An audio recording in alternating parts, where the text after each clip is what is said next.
والله لا الله ما اهتدينا ولا سمنا ولا صلينا.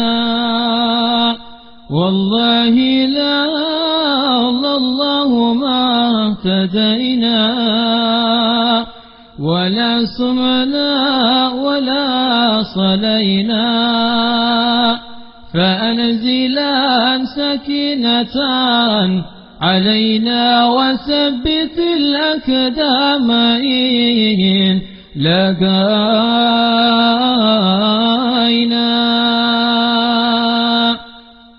يا رب فأنزلا سكينة علينا وثبت الأقدام إن لقينا. والمشركون قد بغوا علينا إذا أرادوا فتنة أبينا.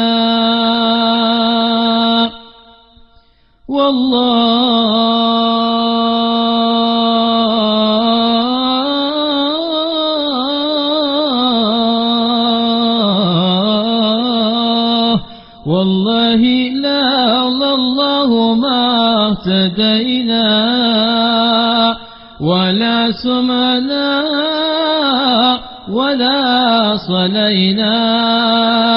فأنزلا سكينة علينا وثبت الأقدام إن لقينا.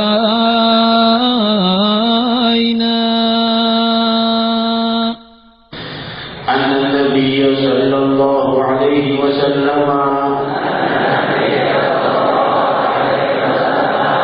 رأى مقامة بالقبلة وشق ذلك عليه حتى رؤي في وجهه فقام فحكه بيده فقال إن أحدكم إذا قام في صلاته إنه يناجي ربه. صدق رسول الله صلى الله عليه وسلم. حديث صحيح رواه البخاري.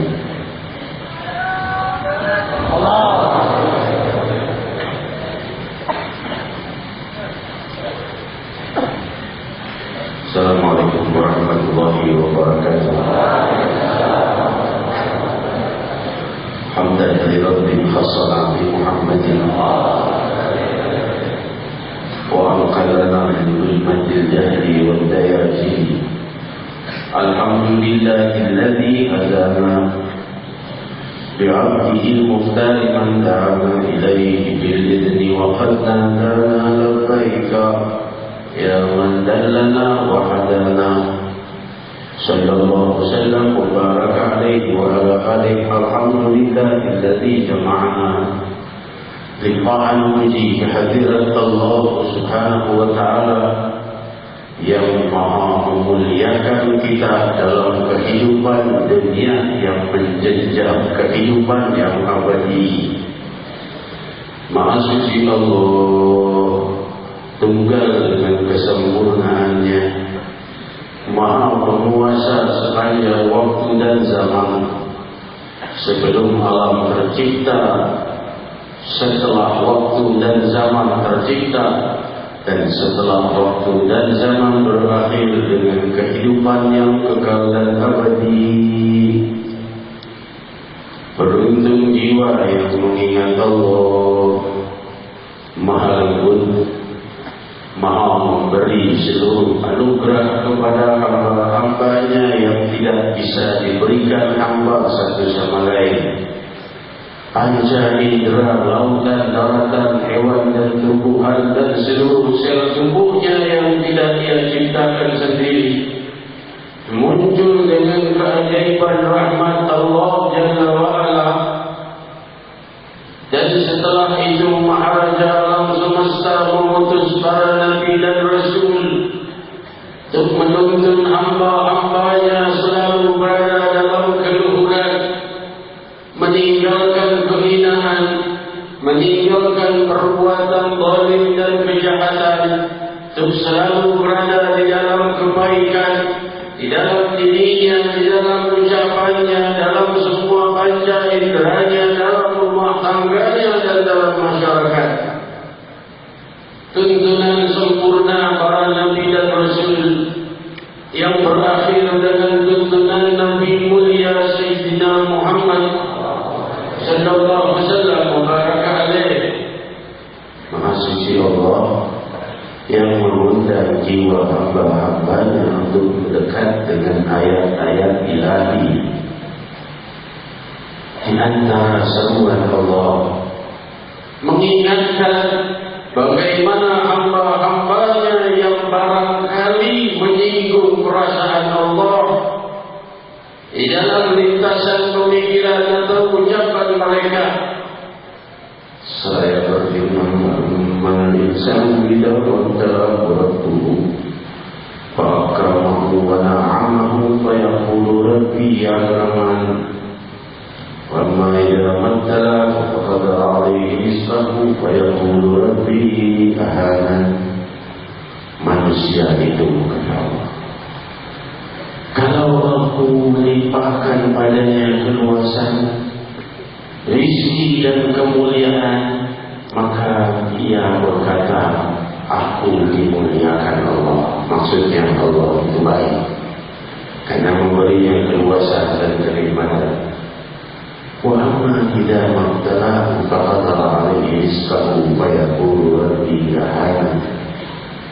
Kalau aku mencobanya dengan sedikit dibatasi rizkinya, ia akan berkata, Allah menghinakan aku.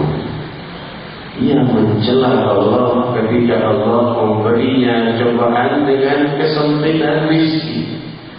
Inilah manusia dan Allah jawab, kalla balla tukrimuna al-yatim. Bukan itu penyebabnya, tetapi di antara kalian tidak memuliakan anak-anak yatim. Wa yata'awwaluna 'ala ta'amil miskin. Kalian juga lupa untuk mengajak orang-orang memberi makan kepada orang miskin. Wa ta'kuluna al-turatha aklan lamma wa tuhibbuna al-mala hubban jamma. Kalian juga di antaranya banyak yang berebutan harta waris dan menyukai harta dengan kecintaan yang berlebihan. Wa tuhibbuna al-mala hubban jamma. Kalian mencintai harta dengan kecintaan yang berlebihan, melebihi kepeduliannya terhadap keluarganya, terhadap para fuqara yang miskin, terhadap para tetangga, terhadap yang lain. Kalau kalian jadikan harta lebih dari segala-galanya, maka Allah sempitkan hartanya agar dia ketahui bahwa hartanya tidak bisa berbuat segala sesuatu dari apa yang dia inginkan. Kalau idza dukkatil ardu dakkan dakka wa jaa rabbuka wal malaku saffan saffa وجيء يومئذ بجهنم يومئذ يتذكر الإنسان أنى له ذكرى. Dan datang waktunya alam semesta ini guncang dengan gempa yang dahsyat.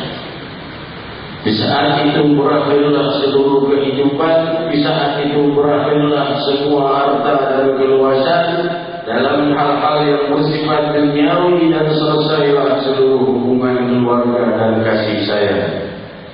Wajah Rabbuka wal malaku saffan saffa.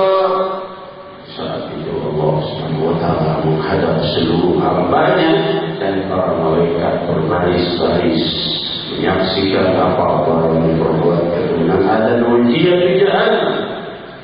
Dan di saat itu terlihatlah api neraka yang mengerikan. Yang menginginkan tadakkarul insan wa anna lahu dzikra. Di saat itu baru mereka tersadar atas apa-apa yang telah mereka perbuat dari kezalimannya, dari lepasnya mereka dari sifat-sifat yang baik di masa hidupnya. Baru mereka sadar di hari itu, kata Allah, fa'anna lahul dzikra. Apa gunanya kesadaran di hari itu, karena tidak lagi berguna dan tidak merubah keadaan. Maksudnya apa? Jika seseorang memahami dan menyadari kesalahannya di muka bumi, maka bentuk kesadarannya menjadi taubat dan melebur dosa-dosa. Terangkatlah derajatnya dari hina kepada mulia atau dari mulia kepada yang lebih mulia. Tapi ketika kesadaran muncul di hari itu, fa'anna lahul dzikra. Yaqul insan ya laitani qaddamtu li hayati. Baru manusia berkata, aku sudah ketinggalan kehidupanku, tidak bisa kembali lagi, tidak bisa lagi menyebut nama Allah, tidak bisa lagi bergetar bibirnya mengagungkan Rabbul Alamin, tidak bisa lagi bersujud, tidak bisa lagi berwudu, tidak bisa menambah satu huruf pun dari amal pahalanya, dan tak bisa lagi menghapus satu dosa pun dari catatan dosanya. Ya laitani, celakalah aku karena telah didahului oleh kehidupan. Dan di saat itulah hadirat Allah Subhanahu wa ta'ala mengundang kita kepada keluhuran, mengundang kita kepada kemuliaan. Fayawma idzin la yu'adzibu 'adzabahu ahad wa la yudhiqu 'adzabahu ahad. Hari itu tidak ada beban dan kesulitan terkecuali pada pelakunya sendiri. Maka di saat itu Allah Subhanahu wa ta'ala mengundang kepada kita, fayawma idzin la yu'adzibu 'adzabahu ahad wa la yudhiqu 'adzabahu ahad. Ya ayyuhal insan, dan Allah Subhanahu wa ta'ala menyeru kepada kita untuk sampai kepada kasih sayangnya dan rahmatnya. Demikianlah Allah Subhanahu wa ta'ala memanggil kita. Hadirin hadirat yang dimuliakan Allah, telah kita baca hadis Nabi Muhammad SAW bersama-sama. Demikian indahnya budi pekerti sang Nabi di dalam adabnya kepada Allah, menjaga perasaan Rabbul Alamin dengan penjagaan yang sangat sempurna. Kita memahami bahwa menjaga perasaan orang adalah perbuatan yang baik. Ternyata perbuatan yang paling sempurna juga adalah menjaga perasaan Allah. Rasul sallallahu alaihi wasallam sebagaimana hadis yang kita baca, melihat ada bekas air ludah yang mengering di tembok masjid di depan. Berubah wajah beliau, fasyakka dzalika hatta ru'ya fi wajhihi. Maka berubahlah wajah beliau dengan kesedihan. Dalam riwayat hadis lain yang mengalir air mata beliau sampai terlihat di wajahnya membekas kesedihan itu. Apa yang terjadi wahai Rasul sampai kau demikian sedih? Maka di saat itu Rasul sallallahu alaihi wasallam berdiri beliau dan membersihkan bekas air ludah itu dengan jari-jari beliau, lalu berkata, idza qama ahadukum fa innahu yunaji rabbahu. Jika kalian ini sedang melakukan salat, kalian sedang berbicara dengan Tuhannya Allah, sedang berbicara dengan Tuhannya, yaitu Allah Subhanahu wa ta'ala. Demikian sang Nabi menjaga perasaan Allah dan menjaga adab kepada Tuhan. Tentunya orang yang berludah ke arah kiblat itu bukan maksud ingin meludahi Allah atau meludahi kiblat di dalam masjid. Tentunya tidak sengaja, tapi perbuatan itu sangat-sangat tidak disukai oleh sang Nabi, hingga diriwayatkan oleh Imam Ibn Hajar di dalam Fathul Bari di Syarah Sahih Bukhari bahwa riwayat hadis lainnya oleh Ibn Hibban dan Abi Dawud, ketika Rasul melihat salah seorang meludah ke arah kiblatnya di dalam masjid, seraya berkata, la yusalli lak, tidak ada kebaikan salat untukmu. Karena apa? Karena ia tidak menjaga adab kepada Rabbul Alamin. hening saat dia menghadap Allah. Dan sebab itu hati salat itu mempunyai ruhani, bukan hanya zahirnya saja bacaan dan gerakan, tapi mempunyai ruhani. Ruhani salat itu adalah menghadap Allah Subhanahu wa taala. Zahirnya menghadap kiblat dengan rukunnya yang sempurna, demikian zahirnya sebagaimana sabda sang Nabi riwayat Sahih Bukhari, "Shallu kama ra'aitumuni usalli." Salatlah kalian sebagaimana kalian lihat aku salat. Maka itu zahirnya, namun ruhaninya adalah menghadap Allah. Jika seseorang telah mempelajari hal-hal yang zahir di dalam salat dan sempurna salatnya di dalam tuntunan Islam, setelah itu dia mempelajari dan memahami betapa agungnya salat, yaitu menghadap Allah. Hadirin hadirat yang dimuliakan Allah, itulah detik-detik teragung di dalam sepanjang kehidupan kita, mulai kita lahir hingga kita dipendam di dalam bumi. Tidak ada detik-detik termulia melebihi saat kita di dalam salat. Hadirin hadirat, amal pahala agung ini tidak diberikan kepada umat-umat sebelumnya, terkecuali diberikan kepada umat ini keagungan menghadap Allah Subhanahu wa taala. Oleh sebab itu, jika kita renungkan di saat kita akan berpisah dengan kehidupan dunia ini, kita akan sampai di dalam kubur kita itu bukan 1-2 hari, bukan 1 bulan, ribuan tahun barangkali sendiri barangkali ribuan tahun. Tidak bisa bicara dengan siapapun, tidak bisa menghubungi siapapun, tidak bisa menghubungi siapapun, sendiri. Bukan 1 hari, bukan 2 hari, orang tidak betah hidup 1 minggu tidak jumpa dengan siapapun. Bagaimana kalau ribuan tahun tidak melihat apa-apa, tapi hidup ribuan tahun dia sendiri dan tidak melihat manusia, tidak melihat alam, tidak melihat matahari, tidak lain. Kan tetapi hal yang dirisaukan adalah riwayat Sahih Bukhari bahwa diperlihatkan kepada ahli kubur itu di mana tempatnya, diperlihatkan kepadanya nanti. Jika tempatnya di surga, diperlihatkan tempatnya di surga dan dia semakin rindu kepada surga. Jika tempatnya di dalam penjara, waliyadzubillah, dia sudah melihatnya sebelum dia masuk padanya. Inilah penyesalan yang kekal, inilah kerugian yang ramadi. Hadirin hadirat, seandainya kita merenung, akan datang suatu waktu nanti bahwa engkau akan berpisah dengan semua temanmu dan bersama si fulan saja. Misalnya satu orang teman kita, aku hanya akan bersama dia tuh nanti ribuan tahun. Kita akan berpikir mulai sekarang bagaimana caranya supaya si fulan itu baik kepada kita, karena cuma itu satu-satunya teman kita. Di saat kita wafat, kita akan ditemani kasih sayang Allah Subhanahu wa taala, atau sebaliknya. Inilah cahaya yang maha agung yang akan menemani ribuan tahun kita di saat kita lepas dari semua teman, lepas dari segala apa yang kita pikirkan di dunia. Tentunya hadirin hadirat, untuk inilah kita salat, agar kita tidak dilupakan oleh Allah di saat semua saudara lupa pada kita. Di saat itu tidak ada satu kasih pun yang mau menemani kita di dalam kubur. Mereka akan duduk mengantar kita di kubur dan 1-2 jam kemudian mereka meninggalkan kita. Tidak mau mereka tinggal di situ menemani kita bertahun-tahun, apalagi ribuan tahun. Di saat itulah yang maha ada tetap ada. Di saat segala yang fana meninggalkan kita, yang maha ada tetap ada. Nama yang kau bermunajat dan kau bersujud padanya akan menyambutmu sebagai tamu agungnya.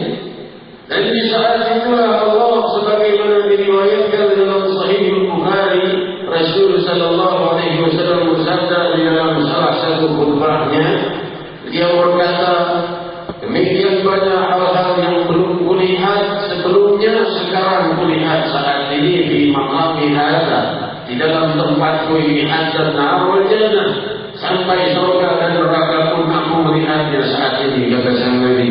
Wa uhiya ilayya annakum satuftanuna fi quburikum, bahwa kami wahyukan padaku bahwa kalian akan mendapatkan cobaan di dalam kubur kalian masing-masing.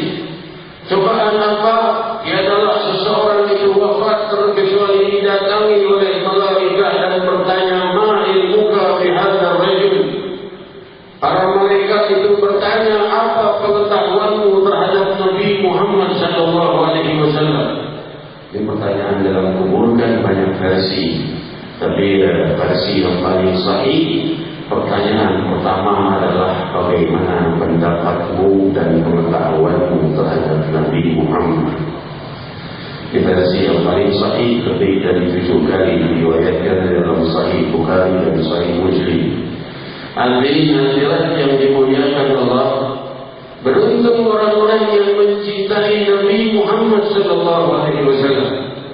Rasul berkata, jika seseorang yang mukmin maka yang menjawab, innahu Muhammad Rasulullah sallallahu alaihi wasallam ja'ana bil bayyinati wal huda fa'amanna bihi wa ajibna. Dia adalah Muhammad Rasulullah sallallahu alaihi wasallam. Beliau datang kepada umatku dan kepada kami dengan petunjuk dan dengan kebenaran, dan kami mengikutinya. Maka mereka berkata, "Fata'arafna innaka mu'min, innaka salihan, min salihan innaka mu'min." Kami tahu secara kau ini orang yang saleh. Tidurlah dan beristirahatlah menanti sidang akbar. Dan orang-orang yang berdosa dan selain itu orang-orang yang munafik, jika ditanya siapa dan bagaimana pengetahuanmu terhadap Nabi Muhammad, dia berkata, la adri, aku tidak tahu. Ucapannya tidak tahu mengawali kesulitannya dan penyiksaannya hingga sidang akbar. Hadirin hadirat, kematian pasti datang pada semua yang hidup. Semua yang berkumpul di sini akan menemui kematian, dan beruntung mereka yang merindukan Allah. Man ahabba liqa Allah, ahabba Allah liqa'ah. Barang siapa yang rindu berjumpa dengan Allah, Allah pun rindu berjumpa dengannya. Tentu kita selalu bermunajat dan berharap dalam sujud kita agar kita jangan wafat terkecuali dalam keadaan rindu kepada Allah. Hadirin hadirat yang dimuliakan Allah, Rasul sallallahu alaihi wasallam adalah sang pembawa tuntunan yang sempurna dalam kesejahteraan. Sedemikian hebatnya tuntunan sang Nabi dan dahsyatnya tuntunan keluhuran yang beliau sampaikan, beliau menolak untuk mengajar setiap malam. Jika para sahabat meminta Rasul sallallahu alaihi wasallam untuk menjadikan majelis beliau setiap malam, beliau menolak. Mukhafatan sama alaina. Demikian riwayat Sahih Bukhari, takut para sahabat itu bosan dengan tuntunan yang beliau sampaikan.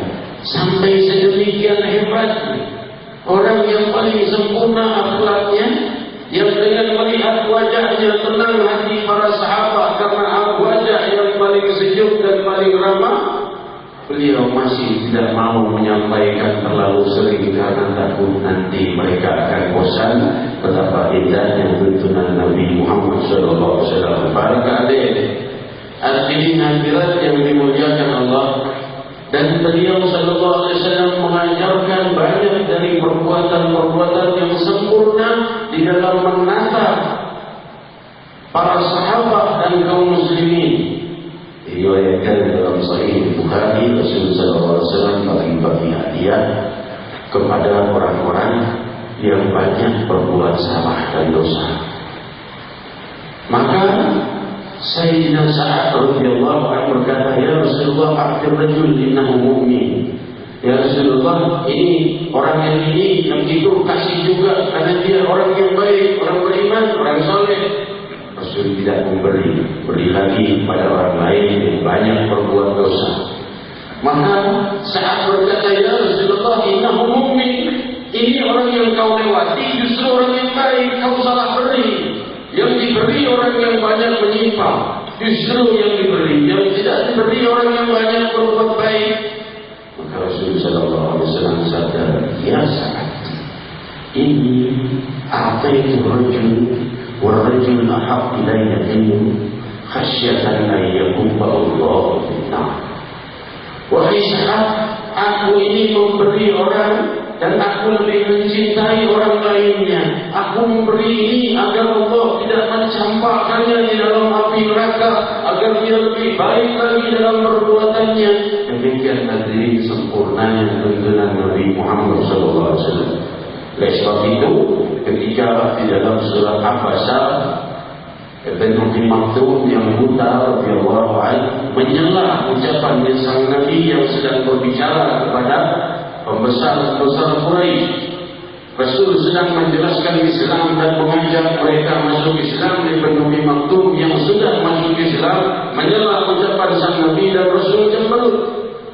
Maka turunlah firman Allah, "Habasa wa tawalla an ja'ahul a'ma" ila akhir ayat. Ia cemberut ketika datang seorang yang buta dan Allah Subhanahu wa taala seakan-akan menegur sang Nabi. Ini bukan perbuatan salah pada pribadi Rasul. Perbuatan Rasul benar. Karena tidak sepantasnya seseorang Muslim menyela ucapan seorang Rasulullah Sallallahu Alaihi Wasallam. Dan Rasul tidak mencela Ibn Abi Maktum dengan celaan dan ucapan. Tetapi Rasul hanya cemberut saja.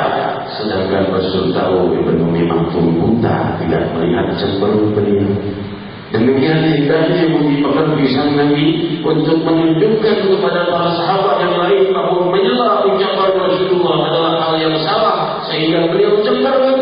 Tapi beliau juga tidak mau menyakiti perasaan Ibn Abi Maktum yang buta, karena Rasul tidak berucap apa-apa, cemberutnya tidak dilihat oleh Ibn Abi Maktum. Lalu bagaimana dengan teguran ayat tersebut? Teguran ayat tersebut ditujukan kepada pembesar-pembesar Quraisy bahwa Allah lebih menghargai iman seorang buta yang miskin daripada pembesar-pembesar Quraisy yang semakin sombong dan kufur. Demikian hadirin hadirat tuntunan indah dari Nabi Muhammad sallallahu alaihi wasallam tentang munculnya pertanyaan akan hadis sahih yang dijadikan dalil Rasul sallallahu alaihi wasallam menyentuh Sayyidatina Aisyah radhiyallahu anha, lantas Rasul salat tanpa berwudu lagi. Ini sebagian orang menusuk fatwa Imam Syafi'i dengan fatwa ini, mengatakan bahwa hadis itu hadis yang sahih, disahihkan oleh Abu Daud dan lainnya, bahwa Rasul menyentuh istrinya lalu salat tanpa berwudu lagi, berarti sentuhan dengan wanita tidak membatalkan wudu. Hadis ini hadirin hadirat dikatakan sahih oleh Abu Daud dan lainnya, tetapi didhaifkan oleh Imam Bukhari. Kita tahu kalau di dalam fatwa hadis satu orang mengatakan sahih dari salah seorang ahli hadis, lainnya mengatakan dhaif, dilihat itu yang mengatakan dhaif siapa, lebih tinggi ratingnya atau lebih rendah. Kalau Imam Muslim mengatakan hadis yang sahih, lalu ada hadis lain mengatakan dhaif, maka tentunya Imam Muslim hadisnya masih bisa dipertahankan karena Imam Muslim lebih tinggi daripada ahli hadis itu. Tetapi kalau yang mendhaifkan adalah Imam Bukhari yang paling tinggi derajatnya dari para ahli hadis, maka selesailah sudah fatwa hadis yang mengatakan sahih tetap menjadi dhaif karena didhaifkan oleh Imam Bukhari. Imam Bukhari mendhaifkan hadis itu karena riwayat yang Urwah tidak jumpa dengan Aisyah radhiyallahu anha, jadi sanadnya terputus sehingga hadisnya mursal dan hadis itu tidak bisa dipakai dalil. Demikian hadirin hadirat, ditambah pula menunjukkan Imam Syafi'i mengatakan hadis itu adalah mansukh dengan turunnya firman Allah yang memerintahkan berwudu jika menyentuh kaum wanita. Hadirin hadirat yang dimuliakan Allah, Allah Subhanahu wa taala telah memberikan tuntunan tersuci kepada kita yang dibawa oleh Nabi Muhammad sallallahu alaihi wasallam. Oleh sebab itu jangan putus asa di dalam menuntut ilmu. Kita lihat para sahabat radhiyallahu anhu, mereka menuntut ilmu ke tempat yang sangat jauh demi mendapatkan satu hadis. Riwayat Sahih Bukhari, Sayyidina Jabir bin Abdullah Al-Ansari radhiyallahu anhu keluar dari Madinah dalam perjalanan 1 bulan ke negeri Syam, sekaligus berbulan perjalanan untuk mendengar satu hadis Rasul yang belum dia dengar. Dia pergi ke Abdullah bin Unais Al-Ansari radhiyallahu anhu di Syam, datang ke sana 1 bulan perjalanan. 1 bulan perjalanan itu kan 30 hari 30 malam. Berarti 30 kali beristirahat karena dia memakai seekor onta saja kendaraannya. 30 kali istirahat orang ini demi mencapai Abdullah bin Unais di Syam. Lantas Abdullah bin Unais berkata, ya bin Abdullah, kau ini datang ke sini dari Madinah jauh-jauh untuk 1 hadis saja. Maka berkata Ibn Jabir, akhsha an amut qabla an asma'. Aku takut keburu meninggal sebelum mendengar 1 hadis itu. Padahal Jabir bin Abdullah tahu ribuan hadis, tapi karena 1 hadis yang belum dia dengar, dia datang perjalanan 1 bulan demi 1 hadis Nabi Muhammad SAW, dan takut wafat sebelum mendengar hadis itu. Demikian tamaknya mereka kepada kemuliaan dan tuntunan Nabi Muhammad SAW. Jakarta ini kan wilayah yang paling banyak majelis taklimnya di seluruh Indonesia, paling makmur majelis taklim paling banyak di Jakarta. Tentunya di sini tidak ada perjalanan 1 bulan. Sepanjang dunia ini tidak ada perjalanan sampai 1 bulan. Yang paling jauh hanya belasan jam dan puluhan jam saja, tidak sampai 1 bulan, hanya untuk 1 hari.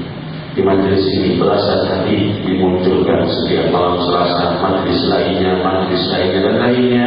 Dapat ruginya nafas-nafas yang lepas dari keagungan Allah Subhanahu wa taala.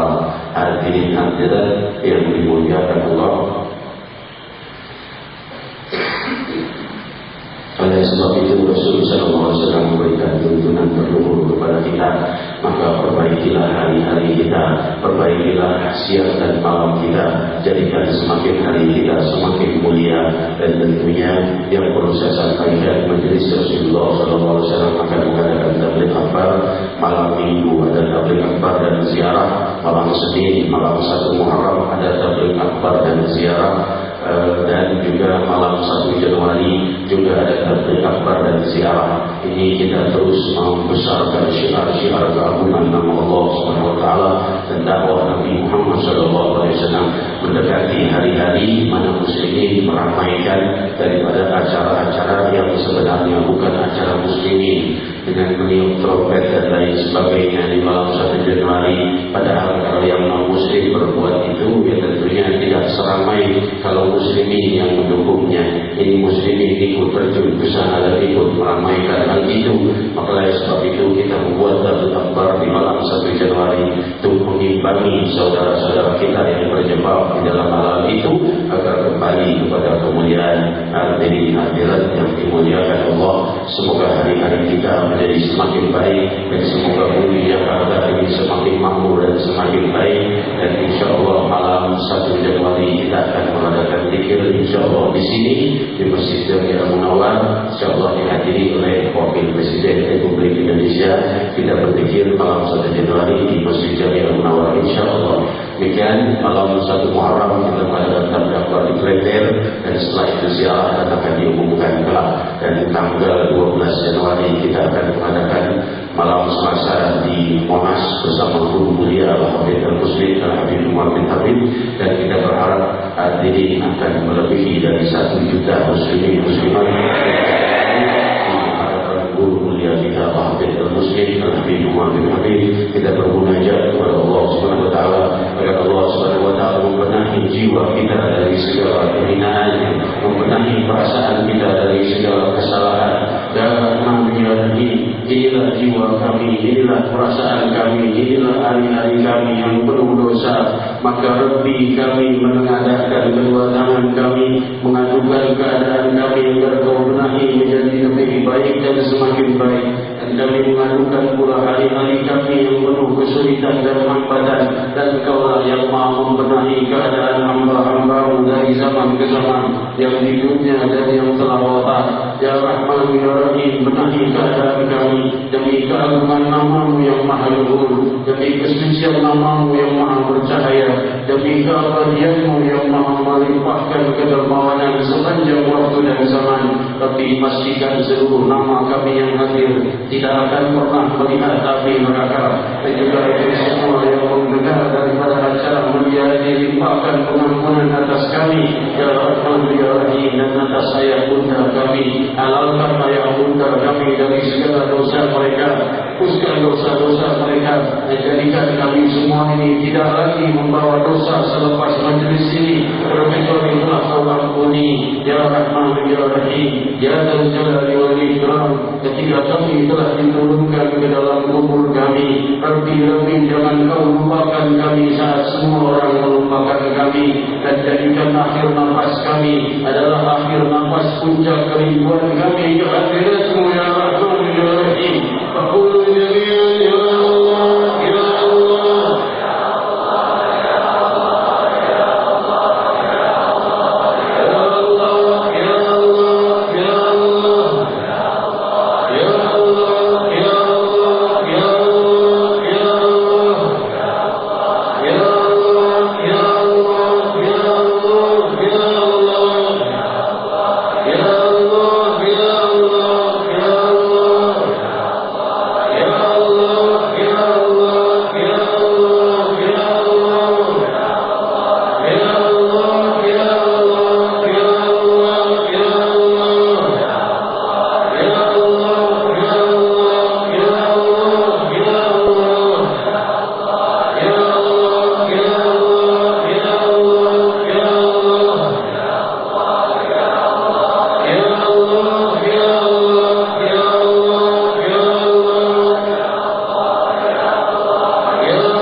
Masuklah dalam kelompok orang-orang yang selalu memuliakan Allah, dan masuklah ke dalam surga Allah. Rabbi, pastikan ayat ini menjadi saksi masuknya kami dalam surga.